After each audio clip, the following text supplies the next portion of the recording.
이렇게 정화라고 하는 것은 쓰임을 활성화하기 위해서 탐구를 하거나 연구를 하거나 개발을 한다라고 하는 의미가 들어있어요. 그렇기 때문에 창작이나 창의의 개념이 아니라 발명이라는 개념보다는 오히려 발견이라는 의미가 더 강하게 들어있다라고 보시면 돼요. 그래서 쓰임을 활성화하기 위해서 개발한다, 탐구한다, 연구한다라는 의미가 들어있기 때문에 이거는 최초적인 의미가 아니라 원래 최초가 있고 그 최초를 더욱 발전시켜서 활성화시키고자 하는 의미가 들어있어요. 그러니까 통변을 하실 때 조심해야 될 것은 지금은 창조도 좋지만 쓰임을 활성화해서 쓰는 그 쓰임도 중요하다. 그래서 과학적 사고방식이 들어있다라고 하는데 정화는 정신적 사고방식이에요. 정화는 정신적 사고방식이고 개수는 정신적 사고방식이고 정화는 과학적 사고방식이다. 이렇게 보시면 돼요. 그래서 단어는 이제 연구, 개발, 그렇죠? 연구, 개발,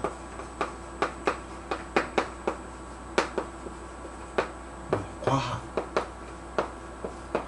탐구, 뭐 이러한 어떤 단어들이 맞겠죠. 그래서 일단은 이제 정화는 기술력이라고 하는 것은 틀림이 없지만 창의력이 아니라는 것을 명심을 하셔야 된다. 그러면 어떻게 하면은 창의력이 될 것인가? 정화가 연구와 개발, 과학이고 탐구라고 했지만 이러한 기술적 능력이지만 이것이 이제 창의력이 아니다라고 했을 때 창의가 되기 위해서는 개수, 정화가 있어야 창의력이 되는 거예요. 창의력과 그 작품으로 낸 창작이 같이 있다라는 의미가 돼요. 그러니까 개수가 감목으로 가는 창작력과 개수가 정화로 가는 창작력은 의미는 다르지만 기술적 창작력과 말과 글로 가는 인문적 창작력 서로 의미가 다르죠. 그렇지만 개발과 탐구, 기술력과 연계를 시켜서 과학으로 발전을 하니까 창작이나 제품이 나오게 되는 거예요. 이때 나온 정화를 통해서 이때 나온 상품이 경금이 되는 거죠. 그러면 여기에서 정화를 통해서 나오는 경금이 있고 신금이 있는데 신금이라고 하는 것은 쓰임을 재구성한다는 의미가 들어있어요. 재구성을 하는 거니까 먼저 있던 것을 없애고 다시 한다라고 하는 의미가 들어가 있다는 거죠.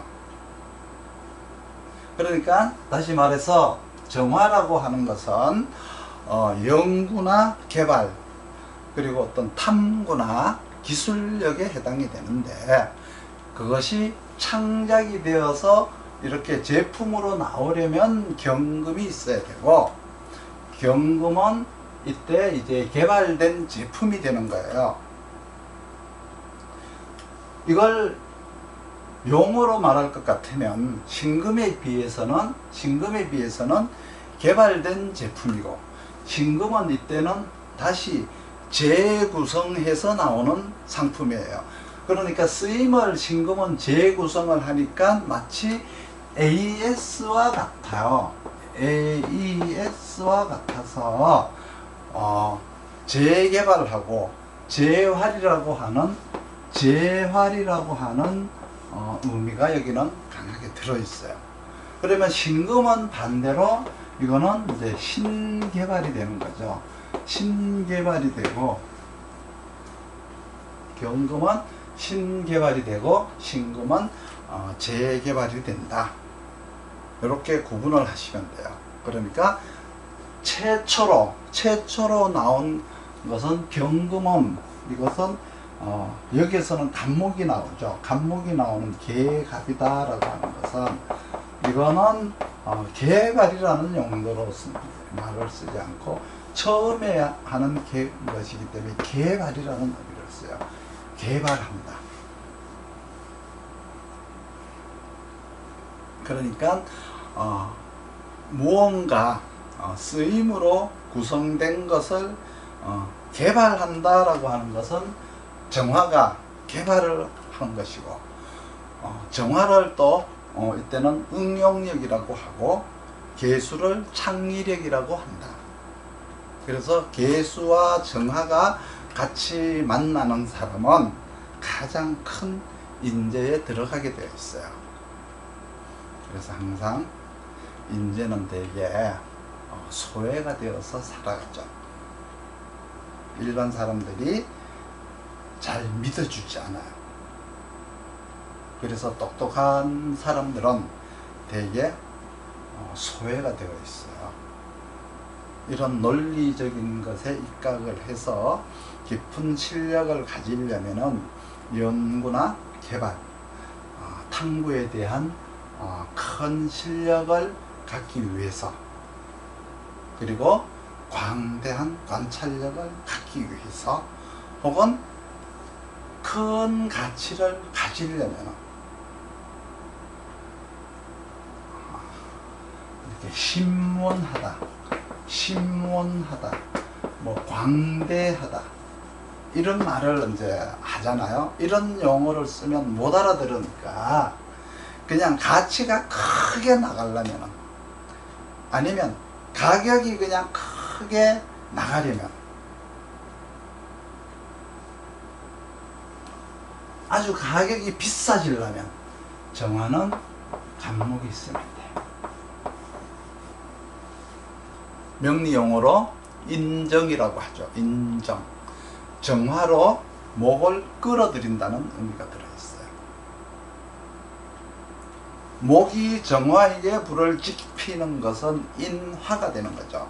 목이 정화를 생하는 것은 인화가 되고, 정화가 목을 끌어들이는 것은 인정이 되는 거예요. 그러니까 정화가 목을 끌어들이는 거죠. 그걸 인정이라고 하고, 목이 정화를 생하는 것을 인화라고 하는 거예요. 이 용어가 다르다라고 하는 것은, 인정과 인화의 차이점은 서로 발상이 다르기 때문에 그런 거죠. 정말해서 견물생심이라고 해서 내가 돈을 보고 돈을 벌어야 되겠다라고 생각을 하는 것은 인하예요. 그런데 나는 미리 돈을 벌어야 되겠다라고 하는 사용처를 정해놓고 돈을 구하러 다니는 것은 인정이라고 해요. 비슷한 말 같은데 이 둘은 성공과 실패율이 엄청나게 차이가 나요. 물론 지금 그 의미가 다른 것까지 다 알 수는 없어요. 그러려면 나중에 공부도 더 해야 되고 기초부터 또 다시 파야 돼요. 이런 것들을 첨예하게 나누는 고객을 만나게 된다면 그렇게 해야 되지만, 실제로 그런 고객들을 만나지 못하면 실제로 인정이냐 인하냐를 크게 나누어서 쓸 필요는 없어요. 통변을 할 때는 실력적 가치가 높다, 점수가 좀 높으시네, 괜찮은 실력을 지니셨네, 이런 식으로 이제 인하에 대해서 말을 하면 돼요. 그런데 만약에 개수어에게 개수에게 신금이 있다 그러면 이거는 수원이라고 하잖아요. 이거는 인품이 좋으시네라고 얘기를 하겠죠. 이렇게 정화나 이 개수는 가격과 가치로 나누는데, 가치를 또 나누면은 그 가치라고 하는 건 철학적 가치와 어떤 시장적 가치로 또 나누게 되어 있어요. 그러니까 개수라고 하는 것은 심오한 철학적 가치를 얘기하는 거고요. 그리고 이제 이 사람이 부자가 되는 것은, 개수는 심리적 부자가 되면 부자가 되는 거예요. 그러니까 이렇게 부자라고 하는 것도 금전적 부자가 되는 것과 심리적 부자가 되는 것은 의미가 다르겠죠. 그러니까 진짜 부자와 심리적 부자로 나누어지는데, 어떤 부자가 더 부자냐라고 하는 것은 요즘은 시대적으로 요구하는 것은 당연히 금전적 부자가 더 부자에 들어가겠죠. 이렇게 광대한 용어가 있는데, 덕은 숭상하고 이 일은 광대해야 된다라고 하는 일이 있어요. 말이 있어요. 그래서 광대라고 하는 것은 업의 광대를 말하는 거예요. 넓을 광자, 큰 대자. 그래서 업이 넓게 펼쳐지는 것을 광대라고 해요. 이렇게 이제 경금이나 신금에 대한 시대적 요청이나 환경적 요청, 사회적 요청에 의해서 제품을 만들고 상품의 쓰임에 따라서 상품을 재구성하려고 하면은 임수가 들어가야 돼요. 이때 이제 임수가 들어가야 되는데, 이것을 이제 시대적 요청이라고 하고요. 환경적 요청, 사회적 요청이라고 말을 하죠. 여기서는 우리가 목적이라고 얘기를 했지만 이것은 시대적 요청, 그 시장이라고 하는 환경 혹은 그 사회가 요청하는 것을 의미하는 거죠. 개수라고 하는 어떤 시대적 요청과 환경적 요청은 거의 변화가 지금까지 살아오면서 없었어요. 조선왕조 500년 동안 시대적 요청을 바꾸란 적이 없었고 항상 이념은 같았죠. 진실을 말하자면 개수는 시대적 요청, 환경적 요청이 바뀔 까닭이 없었어요. 왜 그러냐 그러면 어머니를 어머니라고 부르지 말라는 말이 없었잖아요. 이런 철학적 가치는 시대적 요청과 다르게 항상 인간들에게는 변함없이 똑같은 것인데 좀 달라져야 될 필요가 있겠죠. 이데올로기라고 하는 이념도 있고 철학적 기준도 있기 때문에 그런 거예요. 그렇지만 정화는 시대적 요청에 따라서 각기 다르다. 정화는 사람을 만나면 각기 다른 성격을 내죠. 각기 다른 관계를 맺는 것이 서로의 요청에 따라서 맞춰야 되기 때문에 다르게 나타나는 거예요. 만약에 정화가 시대적 요청을 받아들이지 못하면 이 사람은 대인관계가 되지를 않아요. 요청에 따라서 달라지라고 했는데 항상 무슨 촛불의 가치라든가 태극기 부대 논리처럼 서로 자기한테 해당되는 진실만 논해서는 안 된다는 거죠. 정화의 삶이 어려워지기 시작하는 것은 시대적 요청을 받아들이고 환경적 요청에 맞추어서 변화를 해야 되는데, 개수는 자기에게 맞추어서 환경을 개선하려고 하는 의미가 들어있어요. 정화는 시대적 환경에 그 환경을 받아들여서 뭔가 경금이나 신금을 내야 되는데, 경금과 신금은 내가 시대적 요청과 환경적 요청에 의해서 내놓은 것이 달라지는 거니까 경금과 신금은 정화라고 하는 수많은 경험과 경력 그리고 임수의 쓰임에 따라서 가치가 달라지는 것이다 라고 생각을 하시기 바랍니다.